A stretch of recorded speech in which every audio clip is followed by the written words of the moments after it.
2017년 미국 캘리포니아주에서 한국계 여성이 갑자기 실종되었습니다. 평소처럼 헬스장에서 운동을 마치고 집으로 돌아갔지만 그날 이후로 흔적도 없이 사라졌습니다. 며칠간 어머니와 연락이 닿지 않자 큰딸이 경찰에 신고했고 경찰이 수사에 나섰지만 아무런 단서가 나오지 않았습니다. 그러나 며칠 후 경찰은 도시에서 수십 킬로미터 떨어진 협곡에서 그녀의 시신을 발견하게 됩니다. 단순한 사고로 보였던 이 사건은 예상치 못한 방향으로 흘러갔고 수사가 진행될수록 가족조차 믿을 수 없는 충격적인 사실들이 드러났습니다. 불륜, 배신, 그리고 거액의 재산, 이 모든 요소가 얽힌 끔찍한 범죄 사건이었습니다. 과연 범인은 누구이며 그녀에게는 어떤 일이 벌어졌던 걸까요? 지금부터 돈과 욕망이 만들어낸 비극적인 사건에 대해 알아보겠습니다.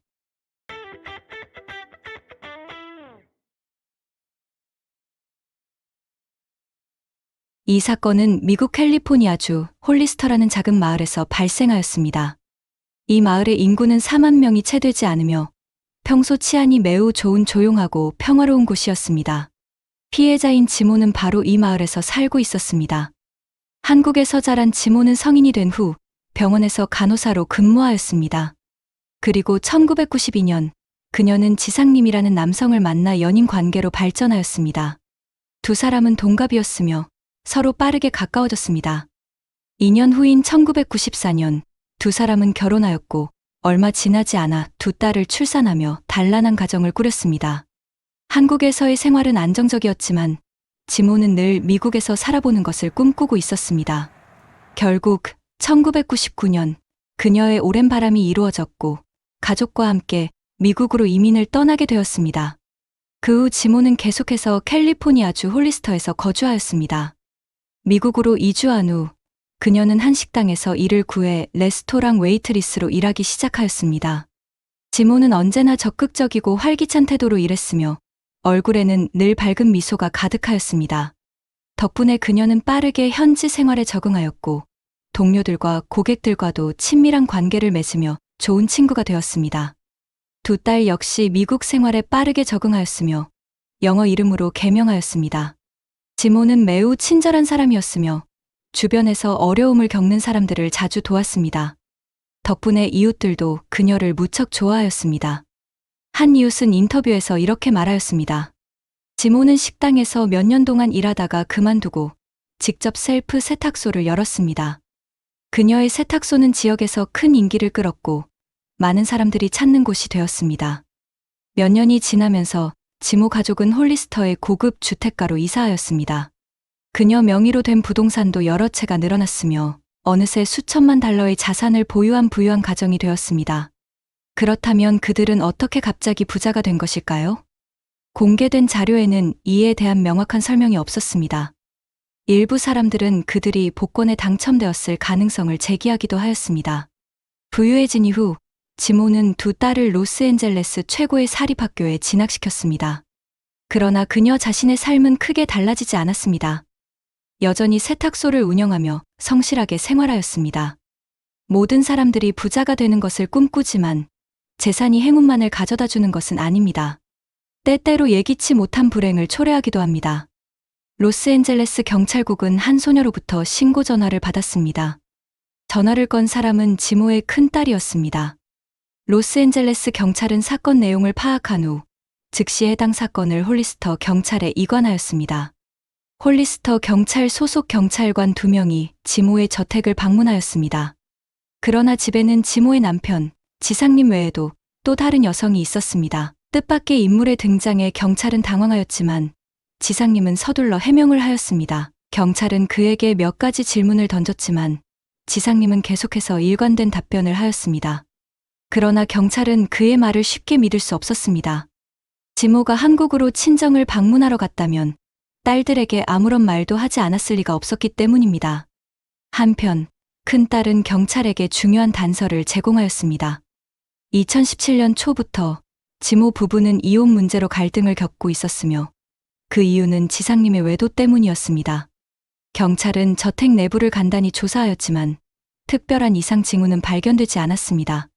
그리고 통상적인 절차에 따라 지상님과 그 여성의 휴대폰을 확인하였으나 별다른 단서는 나오지 않았습니다. 그러나 경찰을 더욱 의심스럽게 만든 것은 지상님의 태도였습니다. 그는 휴대폰을 강제로 되찾으려 하며 극도로 화를 내는 모습을 보였습니다. 이러한 그의 행동에 경찰은 의문을 품기 시작하였습니다. 경찰은 즉시 수색영장을 신청하여 저택을 철저히 조사하였습니다. 거실의 바닥에서는 표백제로 닦은 흔적이 발견되었으며 법의학팀이 혈흔 반응 검사를 실시한 결과 바닥에 다량의 혈흔이 존재했던 것으로 확인되었습니다.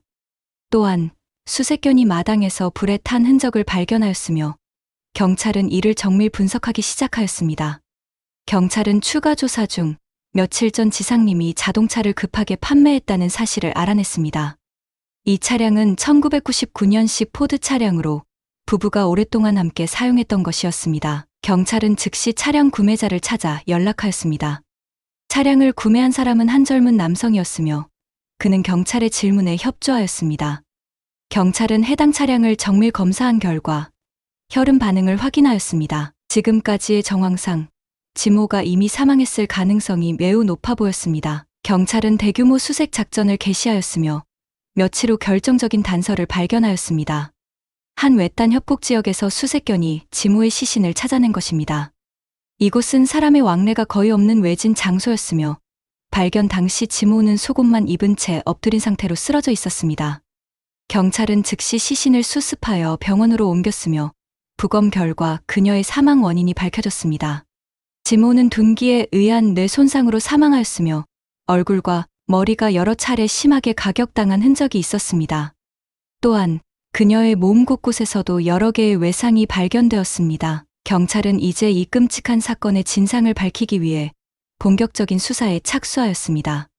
경찰은 사건의 주요 용의자로 지상님과 그의 사촌 여동생을 공식적으로 체포하였습니다. 지상님의 사촌은 최정아로 1970년생이며 사건 발생 며칠 전 한국에서 미국으로 입국한 상태였습니다. 경찰서에서 조사를 받던 중 지상님은 비교적 빠르게 범행을 인정하였습니다. 그는 경찰에게 자신의 범행 과정을 상세히 진술하였습니다. 그러나 경찰이 사건을 마무리하려는 순간 지상님은 갑자기 자신의 진술을 번복하였습니다. 그는 경찰에 실제로 아내를 살해한 것은 사촌 최정아라며 모든 책임을 그녀에게 떠넘기려 하였습니다.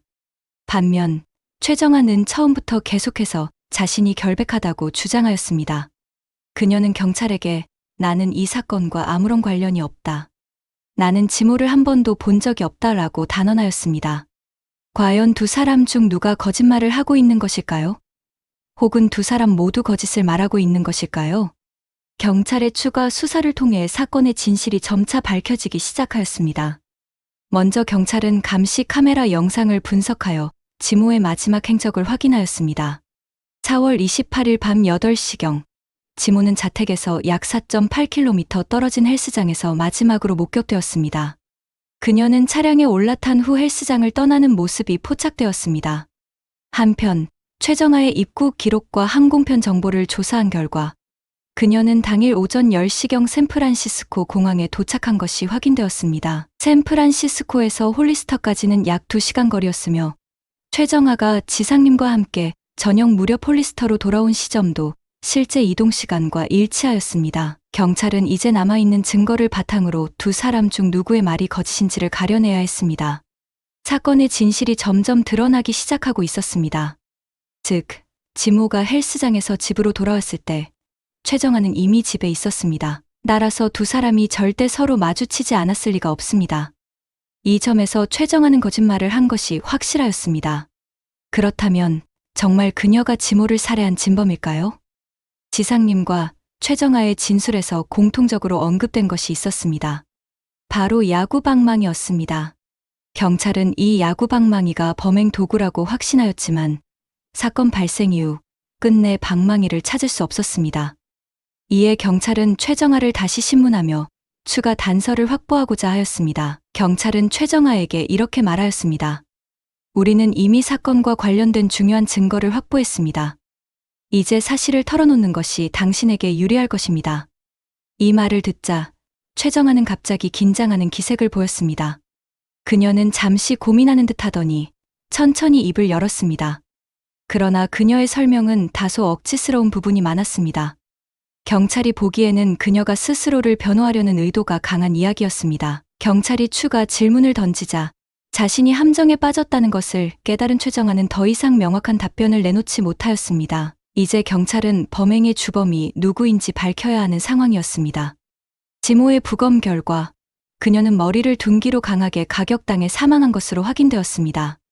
더 중요한 것은 그 가격의 강도가 상당히 컸다는 점이었습니다.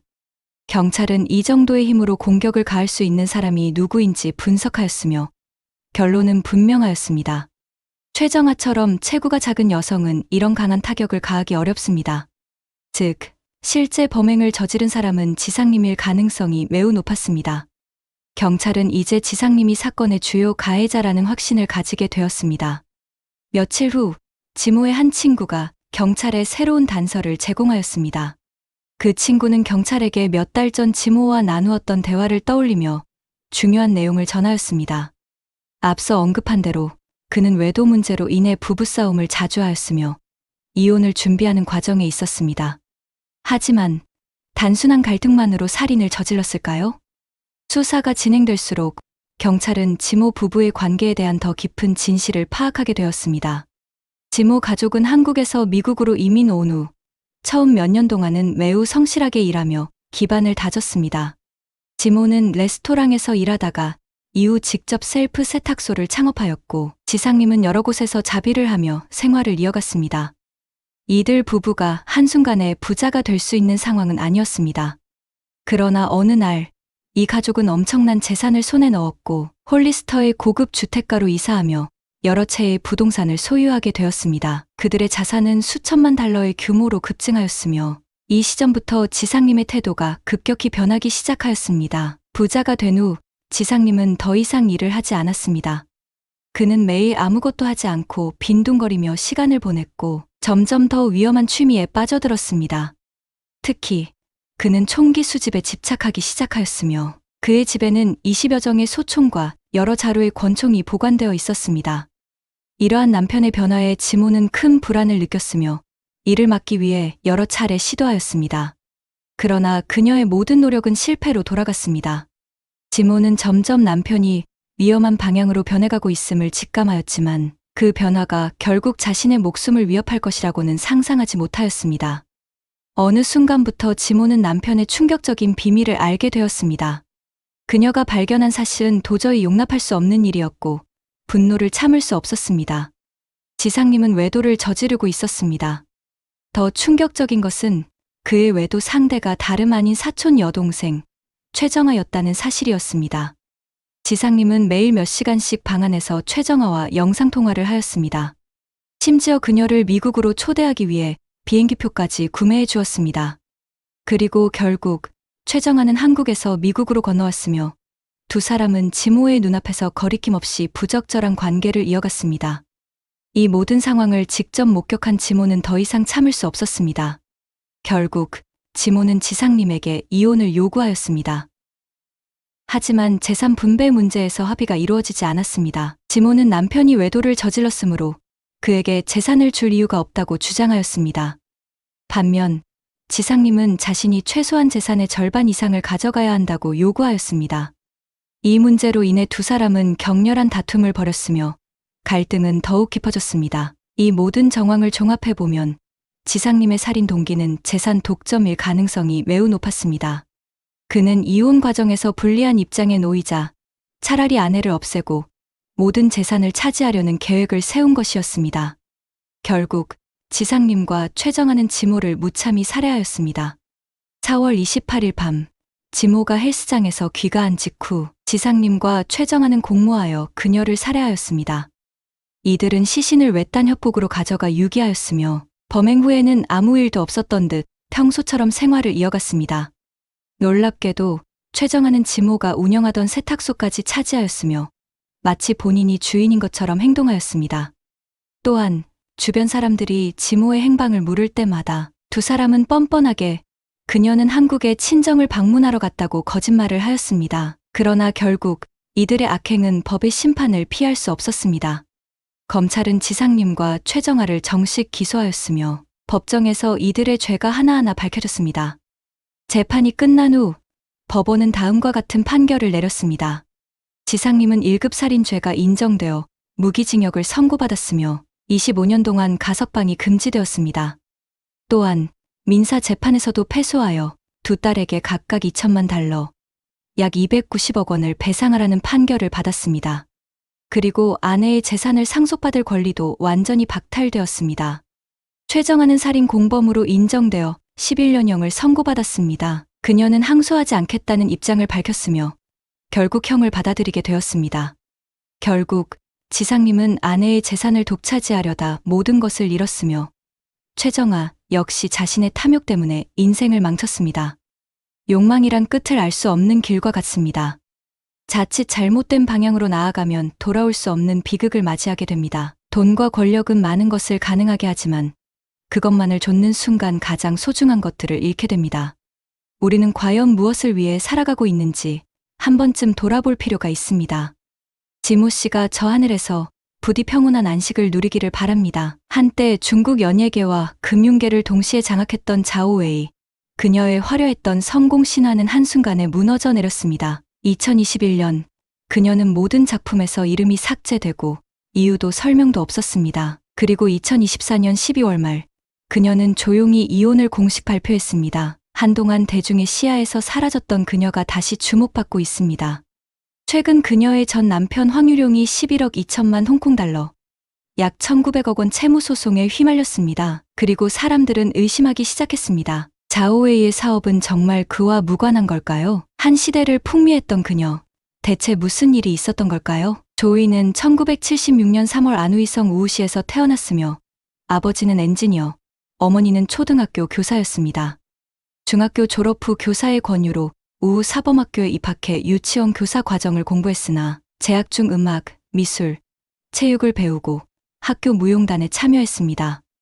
무용단 지도교사가 자오웨이의 재능을 발견하고 다양한 예술 공연에 참여할 수 있는 기회를 제공했습니다. 1993년 아름다운 외모와 무용 실력으로 영화 화혼에서 대사 없는 작은 배역으로 데뷔했습니다.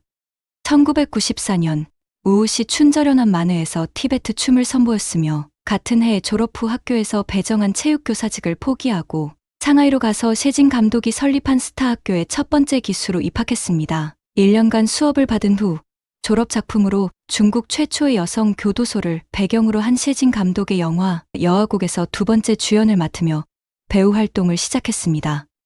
이 영화는 여러 영화제에 출품되었으며 이를 계기로 자오웨이는 드라마 저저매매 틈북경의 주연으로 발탁되어 본격적으로 중국 연예계에 발을 들였습니다. 드라마가 높은 시청률을 기록하며 그녀에게 다양한 드라마와 광고 출연 기회가 주어졌습니다. 그러나 그녀는 학업도 포기하지 않았습니다. 1996년 대학 입시에서 연기 전공 전국 1위의 성적으로 베이징 영화학원 연기과 학부에 입학하였고 2학년 때 대만의 유명 작가 치용야오의 눈에 띄어 황제의 딸 시즌1에서 샤오옌츠 역할을 맡았습니다. 이 드라마는 아시아 전역을 휩쓸며 중국 TV 시청률 사상 최고 기록을 세웠고 자오웨이는 제17회 중국 텔레비전 금흥상 최우수 여주연상을 수상하며 스타 반열에 올랐습니다. 이후 황제의 딸 시즌2 역시 큰 성공을 거두었으며 그녀가 직접 부른 삽입곡 어느 소녀도 큰 사랑을 받았습니다. 하지만 개성 넘치는 샤오옌츠 역할이 워낙 강렬해 그녀에게 비슷한 역할만 들어오게 되었습니다. 이에 자오웨이는 연기 변신을 결심하고 다시 치용야오와 손잡아 안개비연가에서 슬픈 운명의 여주인공 루이핑 역할을 맡으며 새로운 도전에 나섰습니다. 드라마 안개비연가는 2001년 방영 후 연간 시청률 1위를 기록하며 큰 성공을 거두었습니다. 자오웨이는 루이핑 역할을 완벽히 소화하며 호평받아 제1회 대중 TV 예술제 10대 배우로 선정되었습니다. 이를 계기로 그녀는 사극을 떠나 현대극과 영화, 음반 활동에 집중하며 샤오옌츠 이미지에서 벗어나고자 했습니다. 이후 홍콩 영화 결전, 소림축구, 천하무쌍, 버추얼 폰 등에 출연하며 배우로서 입지를 넓혔습니다. 그러나 2001년 12월 미국 패션 잡지의 뉴욕 거리에서 자오웨이가 일본 군국주의 깃발이 새겨진 옷을 입고 있는 사진이 실렸으며 그 옷에는 위생, 평화, 행복, 건강이라는 문구가 적혀 있었습니다. 이 사진이 공개되자마자 중국인들의 강한 반발을 불러일으켰고 많은 사람들이 그녀를 매국노라고 비난하였습니다. 여러 차례 사과했지만 대중의 반발은 쉽게 가라앉지 않았습니다. 같은 해 드라마 안개비연가 콘서트에서 한 남성이 무대에 난입해 그녀를 넘어뜨리고 오물을 투척하는 사건까지 발생하며 연예 활동은 위축되었으며 이후 출연한 영화 천지영웅, 옥관음, 녹차, 포제녀붕우 등이 연달아 흥행에 실패하며 흥행 독약이라는 불명예를 얻었습니다. 그러나 2005년 드라마 경화연운에서 주연을 맡으며 네 번째 연간 시청률 1위 드라마를 기록했습니다. 2006년 그녀는 베이징 영화학원에서 영화 연출 석사 과정에 입학해 1년간 학업에 전념했습니다. 2007년 영화 적벽대전과 화피로 다시 주목받았으며 같은 해 한지인의 소개로 사업가 황유룡과의 만남을 계기로 결혼과 출산을 하며 연예계를 잠시 떠났습니다. 그러나 이 결혼은 그녀의 사업 확장과 향후 연예 활동에 커다란 영향을 미쳤습니다. 황유룡도 1976년생으로 후난성 사오둥현의 한 작은 마을에서 태어나 10대 때 아버지를 따라 우한과 광둥으로 이주하며 사업에 관심을 갖게 되었으며 훗날 자신만의 사업 영역을 구축하게 되었습니다. 그러나 그가 처음 큰 돈을 벌게 된 과정은 여전히 의문으로 남아 있습니다. 일각에서는 그와 아버지가 2000년경 광둥에서 시멘트 사업을 하며 자금을 축적했다고 주장합니다. 그러나 공개된 자료에 따르면 2000년 그는 선전의 한 엔터테인먼트 회사 직원이었지만 1년 만에 234만 위안, 약 4억 6천만 원으로 선전 국제문화대 빌딩에 183제곱미터, 약 55평 규모의 아파트를 구입하고 이를 기반으로 둥문다시럽 발전 회사를 설립하였습니다. 이 모든 일을 그가 24세의 나이에 해냈다는 점이 눈길을 끕니다. 2002년에는 선전 활르시럽 회사에 7,350만 위안, 약 145억 6천만 원을 투자하며 자본금을 1억 5천만 위안, 약 297억 원으로 늘렸고 같은 해 광저우 증청 바이수이자이 관광지에 대규모 찌네찌 리조트를 세운 후 1년 만에 지분을 둘째 누나에게 넘겼습니다. 단순한 시멘트 사업으로 이 거대한 자금을 마련했다는 설명은 납득하기 어려우며 그는 한때 부패 혐의로 체포된 선전시장 쉬중엉을 대신해 그가 횡령한 20억 위안, 약 3,964억의 불법 자금을 세탁하거나 사업을 대리운영하는 역할을 했다는 의혹이 제기되고 있습니다. 자오웨이와 황유룡은 만난 지 1년 만인 2008년 12월 각각 중국 선전과 싱가포르에서 혼인 신고를 하였으며 2010년 싱가포르에서 딸을 출산하였습니다. 출산 후 연예계를 떠났지만 사업에 집중하며 새로운 길을 모색하였습니다. 자오웨이는 2003년 연간 수입 1,900만 위안, 약 37억 6천만 원으로 포브스 중국 랭킹 11위에 올라 중국 연예계 최고 부자 여배우로 불렸으며 수익 대부분이 출연료와 광고 계약료였습니다. 재산 증식을 고민하던 그녀는 오빠에게 자산 관리를 맡겼고 중경로교의 주식을 대거 매입하며 5대 주주가 되었습니다. 그러나 2006년 주식을 정리한 후 1년 만에 주가가 5배 폭등하며 큰 기회를 놓쳤습니다. 이후 금융 전문가 황유룡을 만나 본격적으로 투자 시장에 뛰어들었으며 2011년 12월 황유룡이 400만 유로, 약 60억 원을 들여 프랑스의 명문 와이너리 몽로 와이너리를 인수하고 이를 자오웨이 명의로 등록했습니다. 자오웨이는 중국 유명 농구 선수 야오밍에 이어 프랑스 와이너리를 소유한 두 번째 중국 스타가 되었습니다. 2012년 파타랍의 와이너리를 매입하고 프랑스 보르도에서 셀러 프리빌리지하는 와인 유통회사를 설립하였습니다. 같은 해 결혼과 출산으로 미뤄졌던 학업을 마치며 석사 졸업 작품이자 감독 데뷔작인 영화 우리가 잃어버릴 청춘의 촬영을 시작하였습니다. 2012년 6월 자오웨이는 베이징 영화학원 감독학과 석사 논문에서 최고 점수를 받아 졸업하였고 2013년 4월 개봉한 이 영화는 최종 박스오피스 수익이 7억 2천만 위안, 약 1,427억 원을 돌파하여 중화권에서 5번째로 단일 영화로 1억 위안, 약 198억 원 이상의 흥행을 기록한 여성 감독이 되었으며 데뷔작만으로 이 기록을 달성한 최초의 여성 감독이 되었습니다.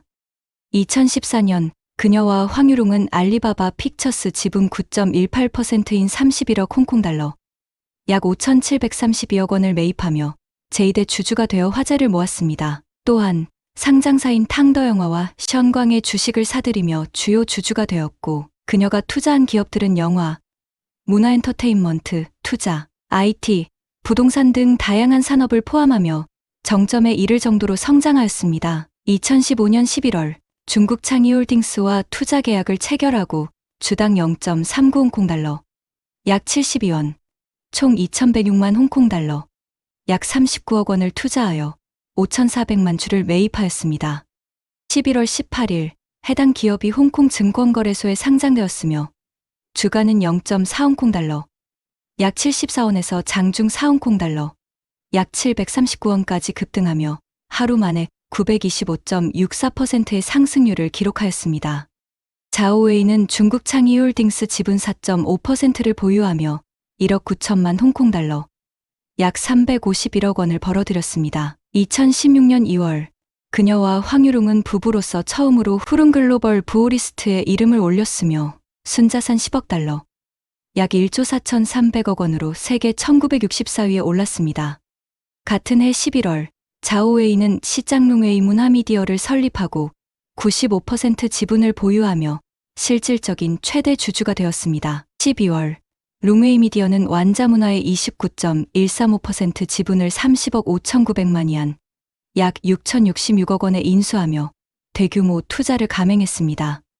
이 과정에서 그녀와 황유룡이 여러 상장사를 운영하고 있다는 사실이 드러났으며 그녀가 보유한 주식 자산은 45억 2,200만 위안, 약 8,900억 원에 달했습니다. 하지만 이 인수는 50배 이상의 레버리지를 활용한 것으로 시장의 의혹을 불러일으켰습니다. 2017년 11월 중국 증권감독위원회는 정보공개 위반 및 불법거래 혐의로 룽웨이 미디어를 조사하고 행정 처분을 예고하였습니다. 같은 해 국제탐사보도언론인협회는 자오웨이와 황유룡이 비공개 해외 투자를 진행한 사실을 폭로하였습니다. 보고서에 따르면 황유룡은 2011년 겐팅 홍콩과 말레이시아 카지노 재벌 림쿡타이와 함께 몽골 광산에 8천만 달러, 약 1,150억 원을 투자했지만 이를 공개하지 않았으며 몽골 시멘트 사업 대출도 기한 내 상환하지 못하면서 연체 이자 및 배상금이 1,000만 달러를 초과한 것으로 드러났습니다. 2018년 4월 16일 중국 증권감독위원회는 룽웨이 미디어가 자체 자금이 부족한 상태에서 금융기관 대출 승인도 불확실한 상황이었음에도 이를 투자자들에게 충분히 고지하지 않고 명목상 기업을 앞세워 상장사를 인수했다고 지적하였습니다. 이로 인해 시장과 투자자를 심각하게 오도한 책임을 물어 룽웨이 미디어에 30만 위안, 약 5,948만 원, 완자문화에 60만 위안, 약 1억 1,897만 원의 벌금을 부과하였으며 황유룡, 자오웨이에게 5년간 증권시장 진입금지 조치를 내렸습니다. 같은 해 8월 룽웨이 미디어의 대표자 및 경영진이 변경되었으며 자오웨이는 대표 및 경영진에서 완전히 물러났습니다. 11월 20일 상하이 증권거래소는 다시 한번 완자문화와 룽웨이 미디어 및 관련 책임자들에게 징계 조치를 내렸으며 자오웨이와 황유룡은 5년간 상장사 이사, 감사 및 고위 경영진으로 취임할 수 없다는 판정을 받았습니다. 2019년 초 투자자들이 완자문화와 자오웨이를 상대로 제기한 증권 허위 공시 책임 소송의 항소심이 열렸고 결국 완자문화가 패소하였습니다. 자오웨이 역시 연대 책임을 지게 되었으며 룽웨이 미디어는 현재까지 400건 이상의 허위 공시 관련 소송에 연루되어 있습니다. 그럼에도 자오웨이와 황유룡 부부는 그동안 쌓아온 막대한 부를 유지하고 있었습니다. 이를 증명하듯 2019년 10월 10일 발표된 푸른 중국부 리스트에서 자오웨이와 황유룡 부부는 여전히 45억 위안, 약 8,923억 원의 자산으로 912위에 올랐습니다. 그러나 자오웨이의 연예활동은 이 시기를 기점으로 사실상 끝나버렸습니다. 2021년 8월 15일 그녀의 소속 배우 장저한이 일본 야스쿠니 신사 방문 논란에 휘말리며 전방위적인 퇴출을 당하였습니다. 이로 인해 과거 자오웨이의 일본 군국주의 문양 의상 사건을 비롯한 여러 논란이 다시 거론되었고 그녀 역시 함께 비난을 받게 되었습니다. 당일 자오웨이와 그녀의 소속사는 일본의 2차 세계대전 항복 76주년 기념일 관련 웨이보를 공유했음에도 불구하고 중국 네티즌들은 이를 받아들이지 않았습니다. 이후 패션 매거진 엘르가 자오웨이의 표지를 취소하였고 명품 브랜드 펜디도 그녀와의 광고 계약을 해지하였습니다. 2021년 8월 26일 자오웨이가 출연한 영화와 드라마가 주요 스트리밍 플랫폼에서 갑자기 삭제되었습니다. 그녀의 이름은 기존 출연작의 배우 목록에서도 사라졌습니다. 3대 플랫폼 텐센트, 유쿠, 아이치에서 그녀의 이름을 검색하면 관련 법규 및 정책에 따라 일부 결과가 표시되지 않습니다라는 문구만 나왔습니다. 또한 그녀와 관계가 있던 여러 연예인들도 조용히 자신의 웨이보에서 그녀와 관련된 게시물을 삭제하였습니다. 이후 자오웨이는 완전히 대중의 시야에서 사라졌으며 SNS 활동도 중단하였습니다. 그러다 2024년 2월 일부 중국 영상 및 소셜미디어 플랫폼에서 그녀의 콘텐츠가 제한적으로 복구되었습니다. 웨이보에는 화피, 황제의 딸 등의 대표작이 다시 표기되었으며 일부 플랫폼에서는 그녀가 출연한 강의와 맥록이 재업로드되었습니다. 그러나 여전히 상당수의 영화와 드라마는 복구되지 않았으며 그녀의 음악 작품도 여전히 공개되지 않은 상태입니다. 2024년 4월 자오웨이가 소유한 허바오 엔터테인먼트 그룹의 지분이 베이징 제4중급 인민법원에 의해 동결되었으며 동결 금액은 500만 위안, 약 9억 9천만 원에 달하였습니다. 동결 기간은 2027년 4월 10일까지입니다. 6월에는 그녀가 법인으로 등록된 3개의 회사 중 자오자오 영화문화 스튜디오만이 남아있고 나머지 2개의 회사는 이미 폐업하거나 등록이 취소되었습니다. 최근에는 자오웨이가 강제 집행 대상으로 지정되었다는 소식이 화제가 되었습니다. 그녀가 갚아야 할 금액은 14,177위안이며 그녀의 지분 5건이 동결되었고 그 총액은 1,850만 위안, 약 35억 6천만 원에 달합니다. 2024년 12월 28일 자오웨이가 이혼을 공식 발표했다는 뉴스가 웨이보 실시간 검색 1위에 올랐습니다. 그녀는 그를 통해 이미 몇 년 전에 황유룡과 법적으로 이혼했으며 그의 사건이나 뉴스와는 아무런 관련이 없다고 밝혔습니다.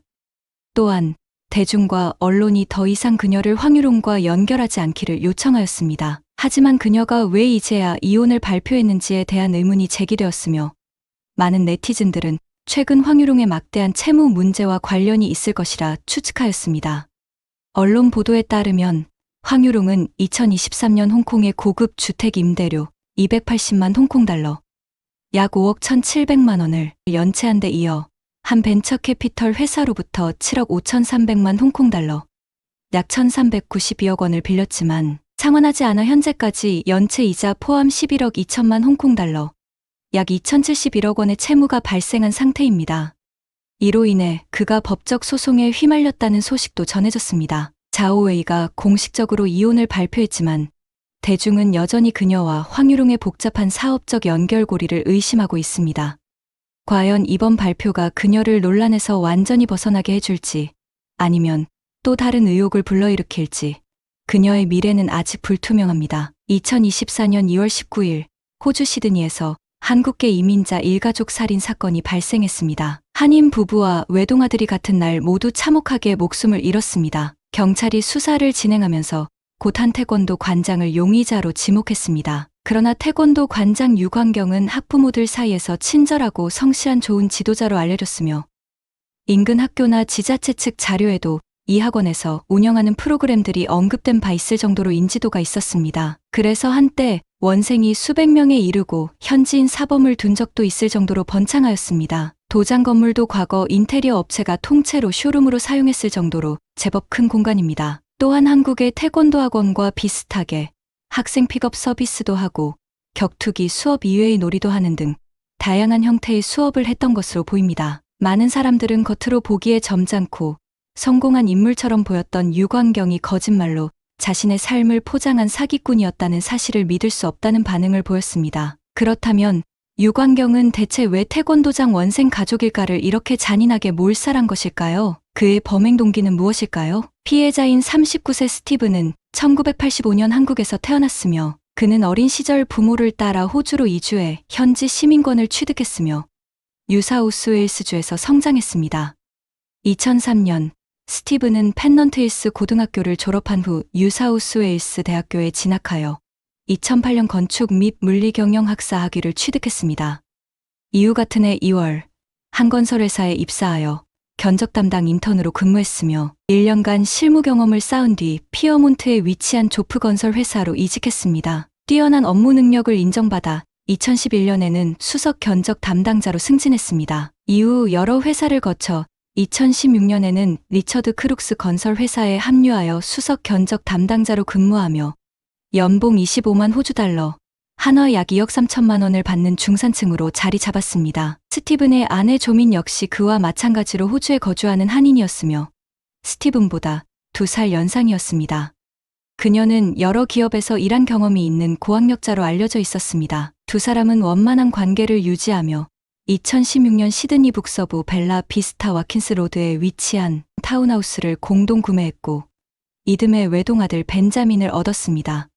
스티븐은 성공적인 직장 생활을 이어가며 안정된 가정을 꾸려 많은 이들의 부러움을 샀습니다. 그러나 그가 피땀 흘려 쌓아 올린 모든 것이 한순간에 산산이 부서졌습니다. 예기치 못한 비극이 그와 그의 가족을 무참히 앗아가 버렸습니다.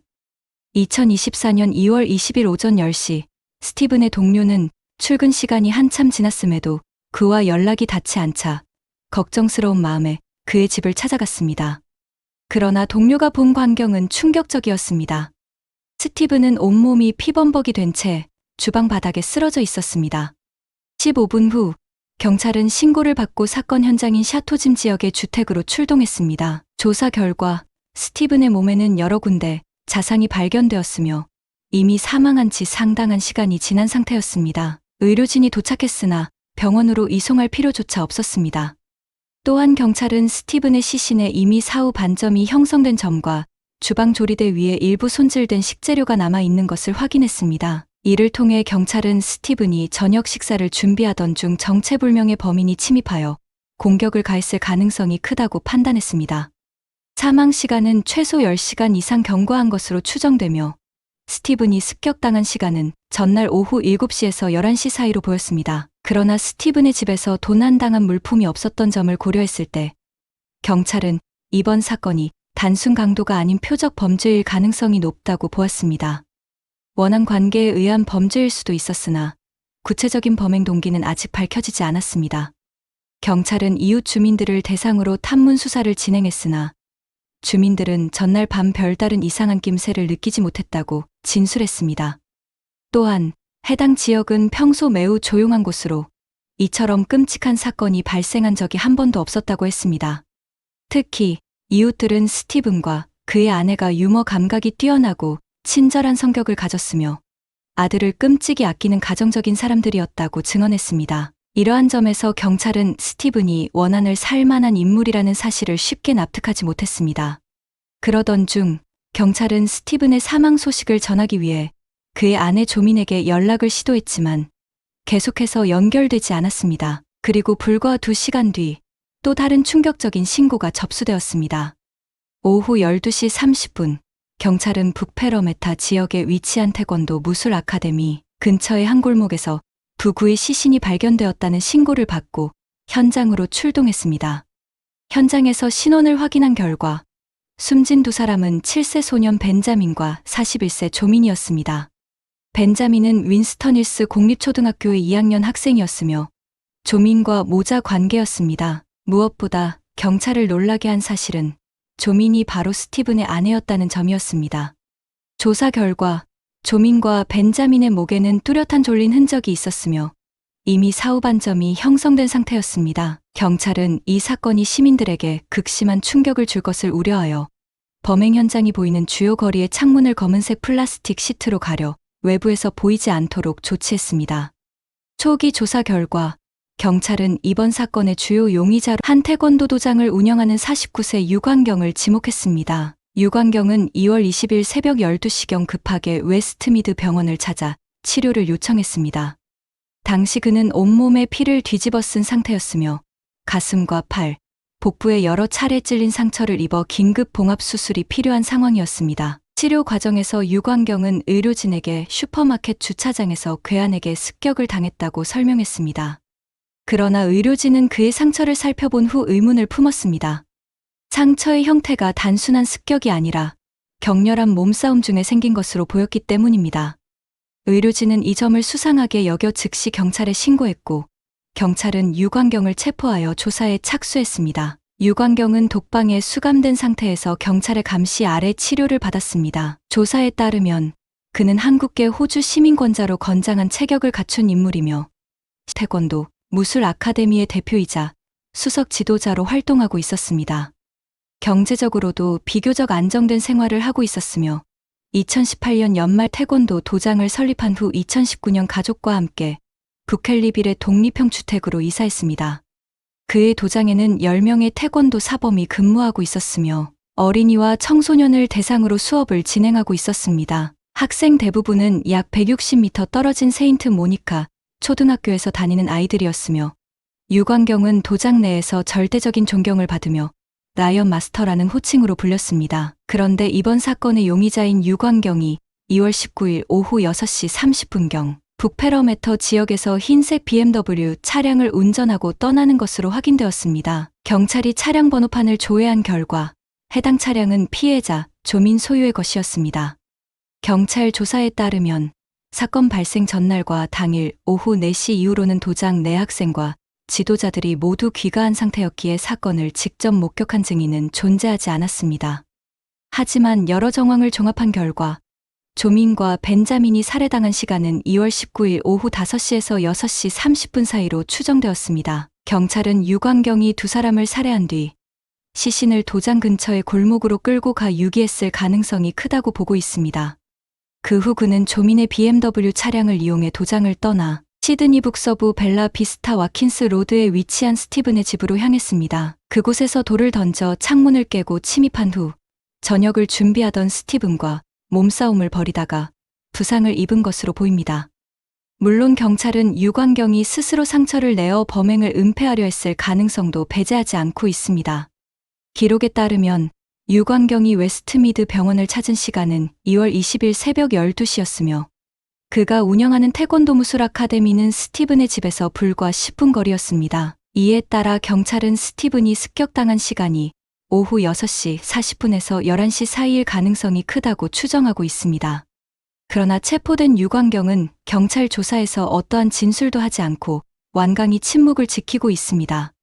이에 경찰은 그의 범행 동기를 직접 파악해야 했으며 특히 유광경과 조민 사이에 어떠한 삼각관계가 있었는지에 대해서도 조사를 진행했습니다. 한편 유광경이 체포되었다는 소식이 알려지자 그의 도장에서 수업을 받던 학생들과 학부모들 그리고 이웃들은 큰 충격에 빠졌습니다. 몇몇 학부모들은 2월 20일 아침에 도장 측에서 이상한 문자 메시지를 받았다고 밝혔습니다. 해당 메시지에는 다음과 같은 내용이 적혀 있었습니다. 라이언 마스터가 오늘 아침 교통사고를 당해 부상을 입었으며 현재 병원에서 치료를 받고 있습니다. 따라서 오늘부터 태권도 수업은 일시적으로 중단되며 방과 후 돌봄 서비스도 제공되지 않습니다. 방과 후 픽업 서비스를 신청한 학부모님들께서는 오늘 즉시 아이들을 직접 데려가 주시기 바랍니다. 그러나 학부모들이 학교로 자녀를 데리러 갔을 때 그들이 목격한 광경은 문자 메시지와는 전혀 다른 상황이었습니다. 도장 앞은 경찰차로 가득했고 경찰관들과 과학수사팀이 출입을 통제하고 있었으며 도장의 모든 창문은 검은색 플라스틱 시트로 가려져 있었습니다. 학부모들은 이 상황을 보고 단순한 교통사고가 아니라 심각한 범죄 사건이 벌어졌다는 사실을 직감했습니다. 거의 모든 학부모들은 유광경이 평소 말수가 적고 조용한 성격이었으며 학생들을 성실하고 책임감 있게 지도하는 교사였다고 증언했습니다. 그는 매일 세인트 모니카 초등학교 정문에서 학생들을 정시에 픽업하여 도장으로 데려갔으며 학부모들의 신뢰를 받는 지도자였습니다. 또한 유광경이 살고 있던 지역의 이웃들 역시 이번 사건을 믿을 수 없다는 반응을 보였습니다. 그들은 유광경이 5년 전 이곳으로 이사 온 이후 단 한 번도 문제를 일으킨 적이 없으며 주변 사람들과 갈등을 빚은 적도 없었다고 밝혔습니다. 하지만 경찰 조사 결과 그가 겉으로 보이는 모습과는 전혀 다른 충격적인 실체를 가지고 있었음이 드러났습니다. 유광경은 평소 조용한 성격으로 대부분의 시간을 혼자 보내는 편이었지만 매우 친절하고 예의 바른 사람이었습니다. 이웃들은 종종 그가 아들과 함께 마당에서 공놀이를 하는 모습을 보았으며 그 모습은 아이를 극진히 아끼는 좋은 아버지이자 가정을 소중히 여기는 이상적인 남편처럼 보였습니다. 이웃들이 마지막으로 유광경을 목격한 것은 사건이 발생하기 이틀 전이었습니다. 당시 그는 마당에서 잔디를 깎고 있었으며 특별히 이상한 점은 전혀 찾아볼 수 없었습니다. 한편 유광경이 과거에 페이스북에 올린 게시물들을 살펴보면 그는 종종 정장을 입은 사진을 게재하며 자신의 전문성을 강조했습니다. 또한 코로나19 봉쇄 기간 동안 체력 단련을 하며 몸을 가꾸는 모습을 담은 사진도 여러 차례 공유했습니다. 특히 유광경은 자신의 페이스북에 맥쿼리 대학교 2022년 우수 교수상 수상자 명단을 게시하며 자신이 맥쿼리 대학교의 고위급 교수이며 운동 및 스포츠학과의 최우수 교수직을 신청 중이라고 주장했습니다. 그러나 맥쿼리 대학교 측은 즉각 이를 부인하며 유광경이 해당 학교에서 근무한 적이 없다고 밝혔습니다.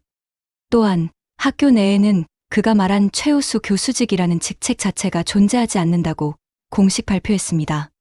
뿐만 아니라 유광경은 태권도 무술 아카데미의 공식 웹사이트에서도 자신이 시드니 대학교에서 스포츠 과학 박사 학위를 수료 중이라고 소개했으며 태권도 경력과 수상 내역을 강조하는 내용을 게시했습니다. 그는 과거 2000년 시드니 올림픽 태권도 대표 선수로 선발되었다고 주장했으며 독일 태권도 대회에서 3개의 메달을 획득한 기록이 있다고 홍보했습니다.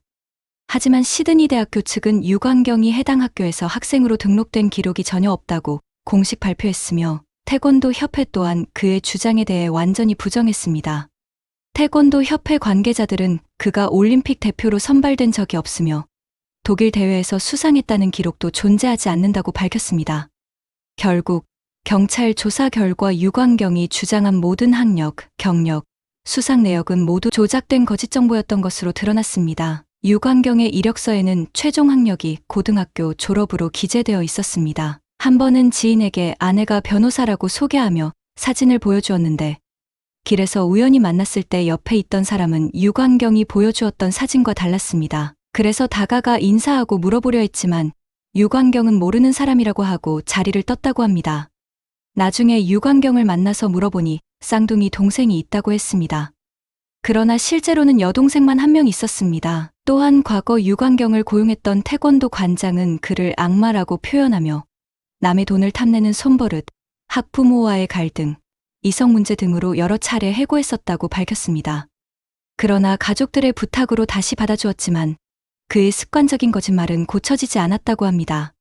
지인들에게 고급차 사진이나 휴양지 사진 등을 통해 자신의 재력을 자랑한 적도 있었다고 합니다. 그러나 이웃의 증언에 의하면 실제로 운행하는 차량은 토요타 캠리였다고 합니다. 유광경은 아내에게조차 거짓말을 하였습니다.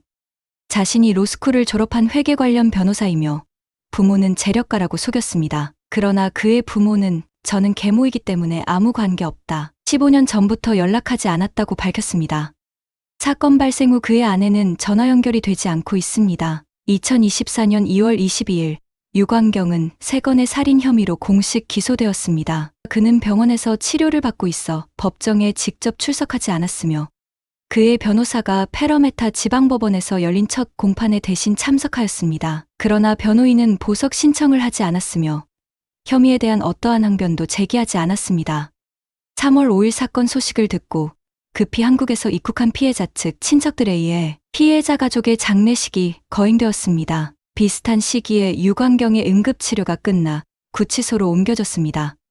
4월 18일 페러메타 지방법원에서 심리가 열렸는데 피고인 유광경은 참석하지 않았고 변호사만 출석했습니다. 10월 31일 또 한 번 심리가 열렸으며 언론을 통해 약간의 추가 정보가 공개되었습니다. 같은 달 초에 재판 양측의 입장을 확인하며 공판 준비 형태로 이견이 있는 부분과 없는 부분을 확실히 하는 소송사건 회의가 열렸습니다. 또한 피고 측에서 형사소송 답변서 제출을 위해 전문가 소견을 검토하고 있다고 했으며 이 부분에 대한 시간이 필요하다고 하였지만 동기가 미궁일 뿐 객관적인 증거는 워낙 명확한 사건이라 전문가의 도움을 받는다면 물증과 관련된 부분보다는 감형을 노릴 수 있는 수사 절차 결함, 심신미약, 상대방의 도발로 인한 경로 등과 관련된 부분일 것으로 추측되지만 이와 관련된 정보는 공개되지 않았습니다. 2025년 2월 6일 같은 장소에서 추가 공판이 열렸지만 언론을 통해 추가적으로 공개된 정보는 없습니다. 만약 모든 혐의가 인정될 경우 그는 종신형을 선고받고 평생 감옥에서 보내야 할 가능성이 큽니다. 경찰은 유광경의 범행 동기가 조민과 관련된 삼각관계일 가능성을 제기했지만 스티븐과 조민의 가족과 친지들은 이를 강하게 부인하였습니다. 그들은 스티븐과 조민이 결혼 전부터 오랜 연애 끝에 결혼했으며 둘 사이는 항상 원만하고 행복했다고 증언하였습니다. 두 사람의 결혼 생활에 별다른 갈등이나 불화가 없었으며 조민이 외도를 했을 가능성은 전혀 없었다고 단언하였습니다. 유광경의 일련의 거짓말과 행동 패턴을 통해 전문가들은 그가 리플리 증후군을 앓고 있을 가능성을 제기했습니다. 이는 허구의 세계를 진실이라 믿고 거짓된 말과 행동을 상습적으로 하는 반사회적 성격장애를 말합니다. 현재까지 유광경의 범행 동기가 알려진 바가 없지만 설령 그가 직접 입을 열었을지언정 그의 말을 믿을 수 있을까요? 일본 연예계의 정상에 서 있었던 유명 배우 히가시데 마사히로는 여러 차례 도 넘은 행동으로 몰락한 끝에 2024년 또다시 상식을 깨는 방식으로 대중의 시선을 사로잡았습니다. 한때 완벽한 남편이라 불리던 남자가 이제는 산속에서 새 여배우와 함께 살며 사냥을 하고 있다면 믿으시겠습니까? 히가시데 마사히로는 1988년 2월 1일 사이타마현에서 태어났습니다. 훤칠한 키와 준수한 외모 덕분에 고등학생 시절 맨츠 온로 모델 선발 대회에서 수상하며 연예계에 입문했습니다.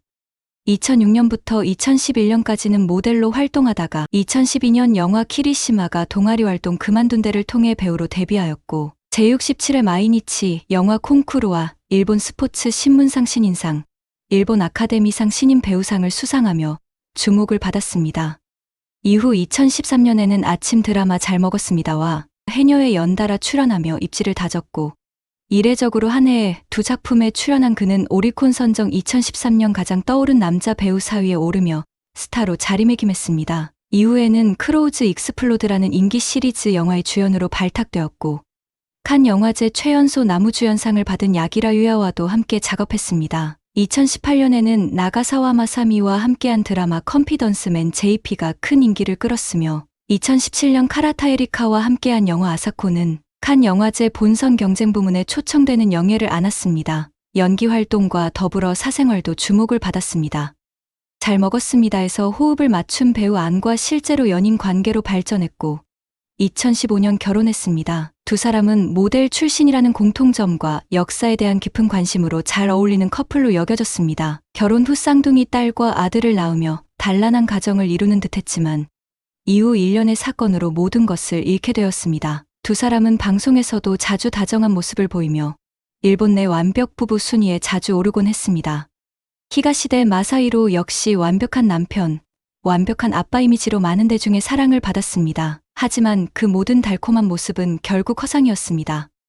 2020년 1월 일본 주간지 문춘은 히가시데 마사히로의 충격적인 사생활을 폭로했습니다. 아내 안과의 5년 결혼 생활 중 무려 3년 동안 불륜을 저질렀으며 상대는 영화 아사코에서 호흡을 맞췄던 배우 카라타 에리카였습니다. 특히 충격적인 건 세 번째 아이가 아내 뱃속에 있을 당시에도 그는 외도를 이어가고 있었습니다. 심지어 그는 칸 영화제 레드카펫에서도 상대의 드레스를 정리하는 척하며 엉덩이에 손을 대는 등 눈살을 찌푸리게 하는 행동을 했습니다.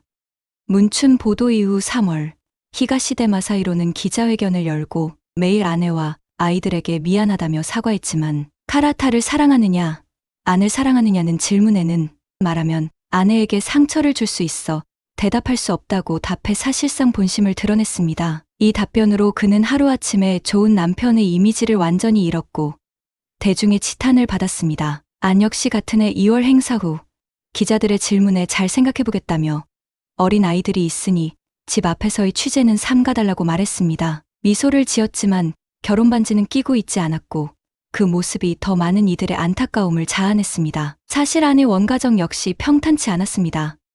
그녀의 아버지는 세계적으로 유명한 배우 와타나베 켄으로 배트맨 비긴즈, 인셉션, 고질라 등 굵직한 작품에 출연하고 톰 크루즈, 디카프리오와도 호흡을 맞췄던 인물입니다. 그러나 현실 속 그는 가족에게 무책임한 아버지였습니다.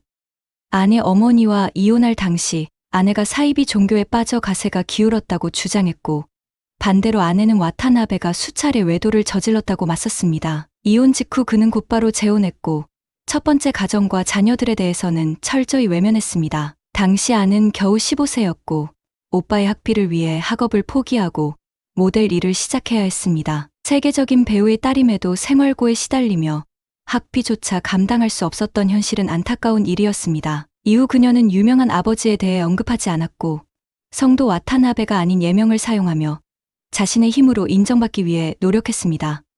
원가정의 아픔을 겪은 아는 자신만의 가정을 간절히 바랐고 히가시데와 사랑에 빠지자 전성기 커리어도 내려놓고 결혼을 택했으며 새 아이를 연달아 낳았습니다. 이후 몇 년간 육아에 전념하며 연기 활동을 쉬었고 2019년에야 드라마로 복귀했는데 촬영 후 육아 때문에 4년 만에 출연이 불안했다고 눈물을 보였습니다. 반면 히가시대는 육아와 가사에 거의 관여하지 않았습니다. 문춘 보도에 따르면 그는 겉으로는 아이를 좋아하는 아빠로 포장되었지만 실제로는 기저귀도 갈지 않았고 임신 중인 아내를 두고 술자리를 즐기며 귀가 후 안주가 없다고 화를 내기도 했습니다. 불륜이 폭로된 뒤 광고 계약이 해지되었고 그는 막대한 위약금과 함께 이미지 추락을 겪으며 광고계에서도 퇴출위기에 놓였습니다. 아마도 이런 결과를 두려워했기 때문일 것입니다. 그는 끝까지 안과의 이혼을 원하지 않았습니다. 일본 연예계에는 남편의 외도를 아내가 용서하는 사례가 종종 있지만 아는 외도에 대해 단호하게 무관용 원칙을 가진 인물이었습니다. 처음부터 이혼을 전제로 별거에 들어갔으며 히가시대가 다시 집에 돌아오고 싶다고 했을 때도 단호히 거절하고 오히려 변호사를 준비하라고 말한 것으로 알려졌습니다. 결국 아는 2020년 7월 31일 히가시대와 이혼하였으며 새 아이의 양육권을 모두 가져갔습니다. 이후 2022년 8월 아이들과 함께 프랑스 파리로 이주했습니다. 이는 아이들을 보다 나은 환경에서 키우기 위한 선택이었습니다. 일본에 계속 살 경우 히가시대의 새로운 연애설이 보도될 때마다 아이들이 학교에서 놀림을 받을 수 있다는 우려 때문이었습니다. 안본인도 어린 시절 부모의 이혼을 겪으며 마음에 큰 상처를 입은 만큼 자녀들에게는 보다 조용하고 안정된 환경을 제공하고 싶었던 것입니다.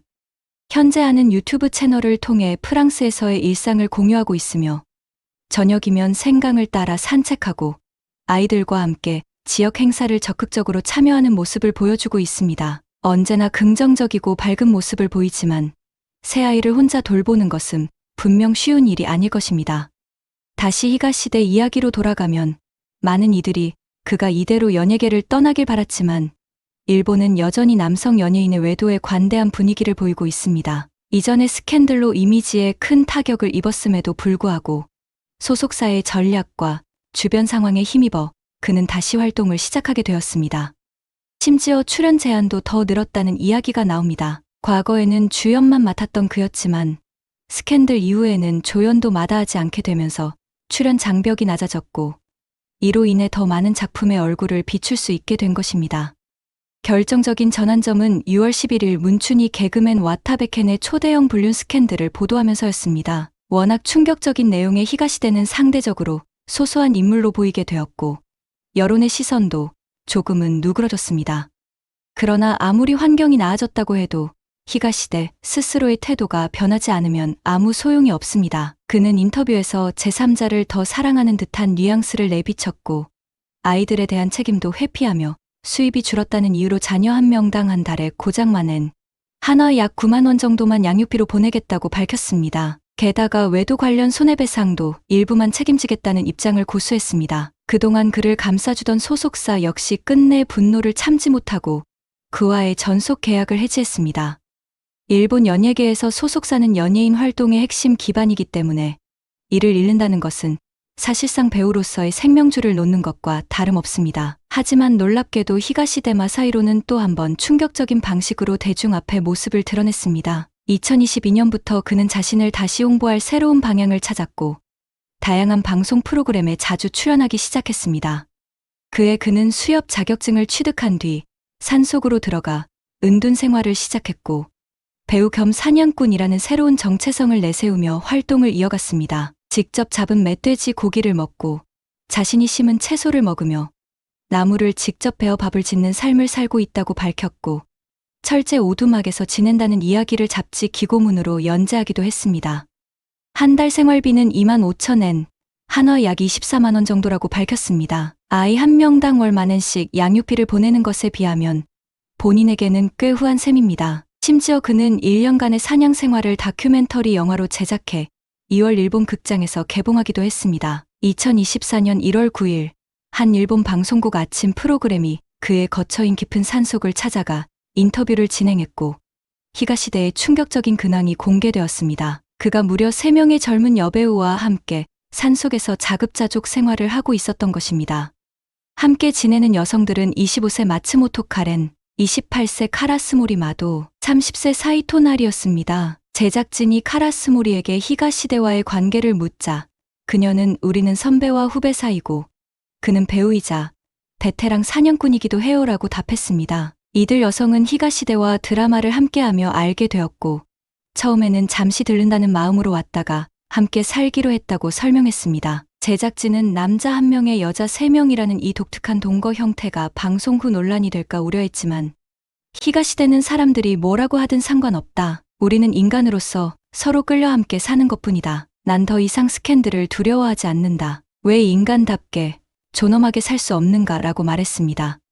그의 이 발언은 시청자는 물론 웬만한 일에 놀라지 않는 일본 네티즌들조차 놀라게 했습니다. 사실 일본 연예계에서 외도 스캔들은 드물지 않으며 사과 없이 넘어가는 경우도 있지만 스캔들 이후에도 이처럼 자유분방한 생활을 이어가고 이를 영화화하고 방송에 노출시키는 인물은 히가시대가 처음입니다. 1988년 2월 중국의 산둥성 더저우시 어느 시골 마을에서 벌어진 충격적인 사건입니다. 한 청년이 아버지를 살해한 뒤 자수했습니다. 그러나 이 사건을 접한 마을 사람들은 예상과 달리 그를 감싸며 선처를 호소했습니다. 대체 무슨 일이 있었던 걸까요? 겉으로는 조용한 가정이었지만 그 안에서는 상상조차 하기 힘든 비극이 벌어지고 있었습니다. 오랜 시간 가족을 괴롭혀온 한 남자, 그리고 끝내 참을 수 없었던 한 아들의 선택. 과연 그는 정말 범죄자일까요?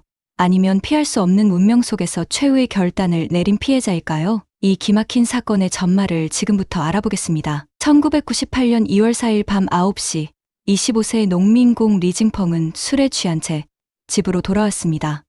그는 극도로 분노한 상태에서 부엌칼을 들고 아버지 리더광의 하체 거기를 자르고 목을 조여 숨지게 하였습니다. 그러나 그는 도망치지 않았습니다. 오히려 어머니 팡남구이 앞에 무릎을 꿇고 절한 후 곧장 마을위원회로 향하였습니다.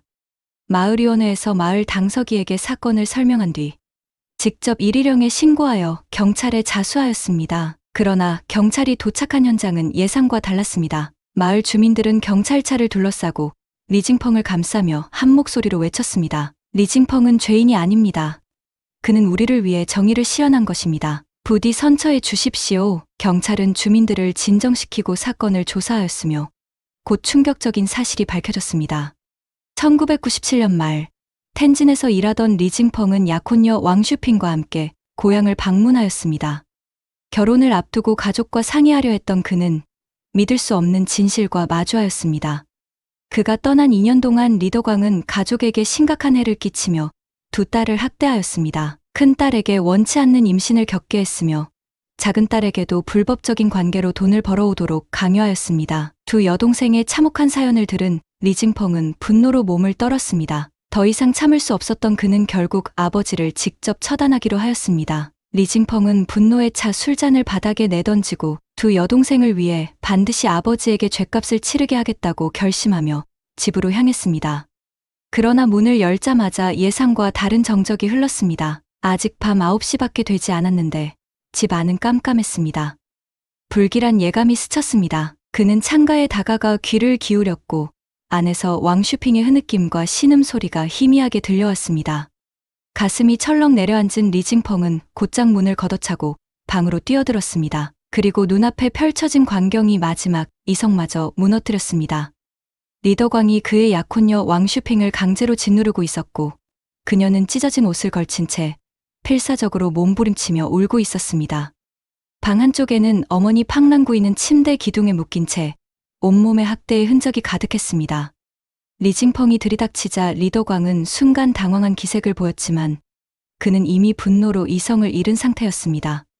리징펑은 칼을 휘둘러 아버지의 하체 거기를 자른 뒤 칼을 내던지고 그의 목을 조였습니다. 몇 분이 지나지 않아 리더광은 숨을 거두었습니다. 팡랑구이와 왕슈핑은 충격과 두려움에 휩싸였습니다. 팡랑구이는 아들을 살리기 위해 자신이 죄를 뒤집어쓰고 아들이 왕슈핑과 함께 도망치기를 원했습니다. 그러나 리징펑은 도망칠 생각이 없었고 자수하겠다고 했습니다. 제가 한 일은 제가 책임지겠습니다. 현재 리징펑의 범행은 명확하였으며 경찰은 사건의 경위를 조사한 후 그를 연행해야 했습니다. 리징펑은 저항하지 않고 순순히 손을 내밀어 수갑을 찼습니다.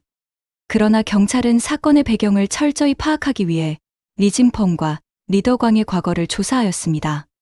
리징펑은 산둥성 더저우 외곽의 작은 마을에서 태어났으며 형과 두 여동생이 있었습니다. 그의 아버지 리더광은 어릴 때부터 무책임한 삶을 살아왔고 도박과 술에 빠져 지냈으며 마을 사람들 사이에서도 악명이 높았습니다. 반면 어머니 팡랑구이는 순박한 농부로 전통적인 가치관 속에서 남편의 권위를 거스르지 못하고 살아왔습니다. 팡랑구이가 남편에게 조금이라도 반기를 들면 리더광은 폭력을 행사하며 가족을 위협하였습니다. 그는 마을에서도 거침없이 폭언을 퍼부으며 가족을 창피하게 만들었고 팡랑구이와 자녀들은 더욱 움츠러들 수밖에 없었습니다. 시간이 지나 자녀들이 성장하였지만 리더광의 악명은 사라지지 않았습니다. 그의 행동 때문에 두 아들과 작은 딸은 혼담이 들어오지 않았고 오직 큰딸 리추이와만 가까스로 소꿉친구와 결혼할 수 있었습니다. 그러나 가족들은 리더광이 나이 들어 변할 것이라 기대했지만 그는 여전히 본성을 바꾸지 않았습니다. 오히려 시간이 흐를수록 더욱 심각한 행동을 보였고 결국 이 모든 사건이 벌어지고 말았습니다. 1995년 리징펑과 그의 형은 더 나은 삶을 위해 텐진으로 떠나 일을 시작하였습니다. 막내 리추이쥐도 사촌을 따라 더저우시에서 재봉 기술을 배우게 되었으며 집에는 아버지 리더광과 어머니 팡랑구이만 남아 있었습니다. 어느 날 큰딸 리추이화가 오랜만에 친정을 방문하였습니다. 부모가 집에 없었던 그녀는 방에서 잠시 쉬고 있었습니다. 오전 10시쯤 리더광이 연료를 가지러 집에 돌아왔고 딸이 돌아온 것을 보고 말을 걸었습니다. 그는 딸에게 농사일을 돕도록 요청하였으나 잠에서 덜 깬 채 침대에서 일어난 리추이화를 보던 순간 그의 시선이 흔들렸습니다. 젊고 생기 있는 딸의 모습이 순간적으로 잘못된 감정을 불러일으켰습니다. 그날 이후 리추이화는 아버지의 강압적인 행동으로 인해 힘든 시간을 보내야 했습니다. 그녀는 친정에 붙잡혀 시댁으로 돌아가지 못하였고 저항할 때마다 폭력을 겪어야 했습니다. 팡랑구이 역시 이러한 상황을 막고 싶었지만 오랜 세월 동안 쌓인 두려움과 무력감으로 인해 아무것도 할 수 없었습니다. 시간이 지나면서 상황은 점점 악화되었고 결국 팡랑구이는 더 이상 견딜 수 없다고 생각하였습니다. 그녀는 2병의 수면제를 구입하여 딸과 함께 모든 것을 끝내려 하였습니다. 그러나 이 사실을 알게 된 리더광은 오히려 모녀를 방에 가두고 위협을 가하였습니다. 신체적인 고통보다 정신적인 고통이 더욱 컸습니다. 시간이 흘러 1996년 설이 지난 후 리추이화는 어렵게 아이를 출산하였으나 아기는 기형으로 태어나자마자 세상을 떠났습니다. 팡랑구이는 아이의 시신을 조용히 수습하여 한밤중에 땅에 묻었습니다. 그들은 이 일을 가슴에 묻으며 하루하루를 견디고 있었습니다. 아이가 세상을 떠났지만 리추이화는 산후조리를 해야 했습니다. 어머니 팡랑구이는 보양식을 사서 딸의 산후조리를 도왔고 마을에는 좋지 않은 소문이 퍼지기 시작했습니다. 이러한 상황에서 팡랑구이는 딸을 보호하기 위해 결단을 내렸습니다. 한 달 후 리추이화는 어머니의 도움으로 집을 떠났고 다시는 돌아오지 않았습니다. 한편 리더광은 마을에서 점점 더 막무가내로 행동하였고 업소에 갔다가 건장한 남자들에게 둘러싸여 위협당하자 자신의 잘못이 외부로 알려질 것을 두려워해 돈으로 문제를 해결하려 했습니다. 그는 친척들에게 큰아들의 혼사를 핑계로 돈을 빌렸고 겨우 문제를 무마할 수 있었습니다. 하지만 그는 반성하지 않았습니다. 어느 날 그는 친구로부터 도시에 나가 밤에 일하는 여성들의 수입이 크다는 이야기를 들었습니다. 이에 그는 돈을 벌기 위해 딸 리추이쥐를 집으로 불러들였습니다. 그러던 중 과거 돈을 빌려주었던 친척이 갑자기 찾아와 빚을 갚으라고 요구하였습니다. 리더광은 순간 눈이 반짝였고 친척과 딸이 밤을 보내는 조건으로 빚을 청산하기로 하였습니다. 이후 리더광은 이를 돈벌이 수단으로 삼기로 결심하였고 채권자들을 집으로 불러 노골적으로 가격을 매겨 리추이쥐에게 강제로 상대하게 하였습니다. 그렇게 그는 빚을 모두 청산하였으며 이후 더저우시 외곽의 값싼 농가를 임대하여 리추이쥐를 억지로 성매매하도록 강요하며 그녀의 몸을 이용해 막대한 돈을 벌어들였습니다. 마을 주민들의 신고로 인해 1997년 여름 그의 행동은 멈추게 되었습니다. 그러나 그는 자신의 잘못을 인정하지 않았으며 심지어 예비 며느리에게마저 나쁜 행동을 하였습니다. 결국 리징펑은 더 이상 참을 수 없었고 아버지를 직접 처단하는 결정을 내리게 되었습니다. 1998년 7월 법원에서 리징펑의 사건에 대한 재판이 열렸습니다. 법원은 그가 범행을 저지른 사실을 인정하였으나 피해자인 리더광의 중대한 잘못이 있었으며 마을 주민들의 탄원이 이어졌다는 점을 고려하였습니다. 이에 따라 법원은 최종적으로 리징펑에게 사형을 선고하되 2년간 집행을 유예하는 판결을 내렸습니다. 리징펑이 교도소 내에서 큰 문제를 일으키지 않는다면 무기징역 또는 유기징역으로 감형될 가능성이 큽니다. 이는 중국 법원이 그의 범죄를 법적으로는 중죄로 판단했지만 정상 참작할 요소가 크다고 본 것으로 해석할 수 있습니다. 법의 심판을 받아야 할 사람은 리더광이었지만 결국 극단적인 선택으로 인해 피해자가 가해자가 되어버린 현실이 너무나 안타깝습니다. 많은 피해자들이 두려움과 수치심 때문에 침묵을 선택하지만 폭력과 억압을 혼자 감당할 필요는 없습니다. 피해자들은 결코 잘못이 없으며 반드시 용기를 내어 법의 보호를 받아야 합니다. 그리고 사회는 그러한 용기가 헛되지 않도록 피해자를 보호하고 가해자는 반드시 응당한 처벌을 받을 수 있도록 해야 합니다. 더 이상 이런 비극이 반복되지 않기를 바랍니다. 오늘의 이야기는 여기까지입니다. 관심 주셔서 감사합니다. 구독, 좋아요, 알림 설정 부탁드립니다. 다음 시간에 뵙겠습니다.